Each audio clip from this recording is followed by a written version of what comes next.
For more on this, I'm joined in the studio by our international affairs editor, Armen Georgian. Armen, President Macron seems to be rowing back now then in the face of criticism.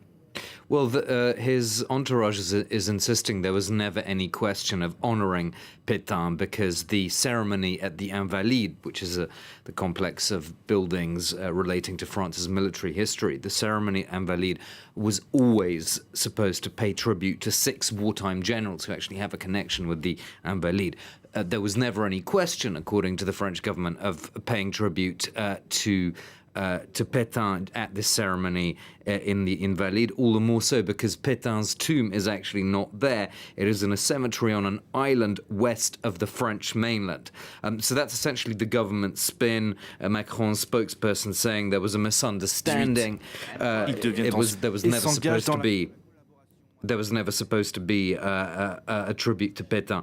But if you look at Macron's actual comments, they're very similar to what previous French presidents have said. And even Charles de Gaulle, who was Petain's great rival, he paid tribute to Petain's role at Verdun during World War I. Also, interestingly, François Mitterrand, who was a socialist president in the 1980s and 90s, he would actually send flowers to be put on Petain's grave. So he went much further than Macron is doing today.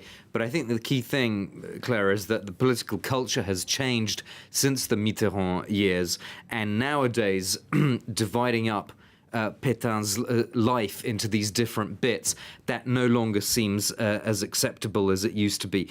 In any case, Macron is set to touch on this question once again tonight because he goes on French public television. So what he's calling this fake controversy could still be potentially rumbling on tomorrow as well, at least tomorrow morning.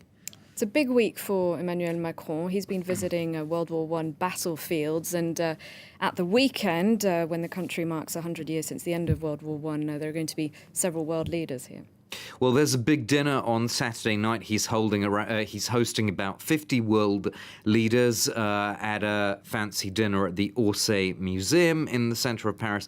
And it's actually a bit of a coup for him to have all these leaders choose Paris, because some of them head nations that suffered very heavy losses in World War I. Russia, Germany, and Britain, for example, come to mind. You might have expected the leaders of those countries to be attending commemorations in their home countries and capitals, but they're actually in Paris for this dinner, and I believe also for the main centerpiece of commemorations on the 11th himself.